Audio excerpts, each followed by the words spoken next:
Taubat dari semua dosa wajib hukumnya. Jika maksiat terjadi antara seorang hamba dengan Allah, dan tidak berkaitan dengan hak-hak manusia, maka ada 3 syarat taubatnya.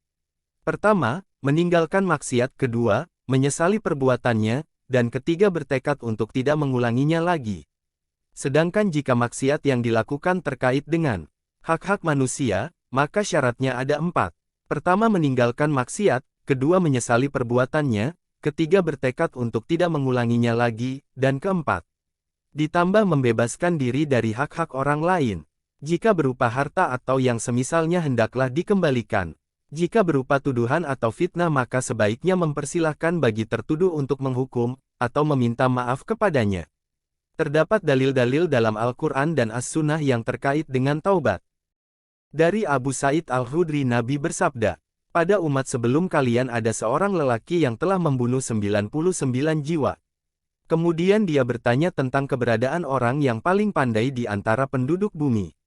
Maka dia ditunjukkan kepada seorang ahli ibadah. Lalu dia mendatanginya, dan berkata kepadanya, seorang lelaki yang telah membunuh 99 jiwa apakah dia masih mempunyai kesempatan untuk bertobat? Si ahli ibadah menjawab tidak. Maka orang itu segera membunuh ahli ibadah tersebut sehingga korban pembunuhannya genap menjadi 100. Setelah itu dia bertanya lagi tentang orang yang paling pandai di antara penduduk bumi. Maka dia ditunjukkan kepada seorang ulama. Dia berkata ada seorang lelaki yang telah membunuh 100 jiwa apakah dia masih mempunyai kesempatan bertaubat? Ulama tersebut menjawab ya, masih. Memangnya siapa yang dapat memisahkan dia dari taubat? Pindahlah kamu ke tempat yang begini dan begini karena penduduknya selalu beribadah kepada Allah. Beribadahlah kamu bersama mereka dan kamu jangan sekali-kali kembali ke negerimu, karena di negerimu itu penuh dengan kejahatan. Orang itu lalu berangkat, sehingga ketika telah mencapai jarak setengah perjalanan, ternyata kematian menjemputnya.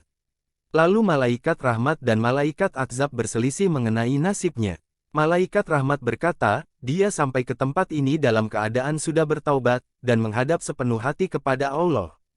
Malaikat azab berkata dia belum pernah melakukan satu kebaikan pun. Kemudian datanglah malaikat lain dalam rupa seorang manusia. Lalu malaikat rahmat dan azab mengangkatnya sebagai hakim. Malaikat ketiga berkata, ukurlah jarak antara dua negeri itu, ke negeri mana dia lebih dekat maka dia menjadi penduduknya.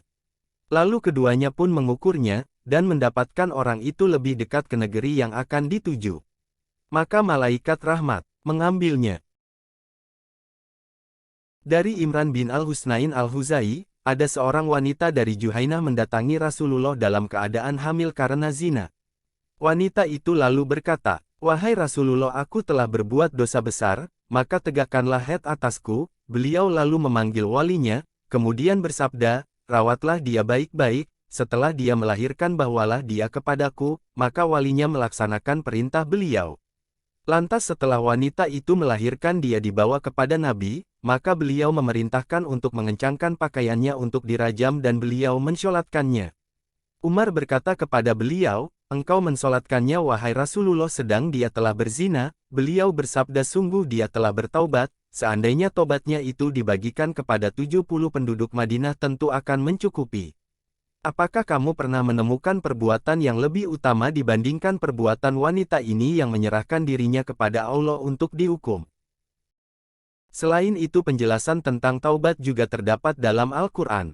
Dalam surat An-Nur Allah berfirman, dan bertaubatlah kalian kepada Allah hai orang-orang yang beriman supaya kalian beruntung.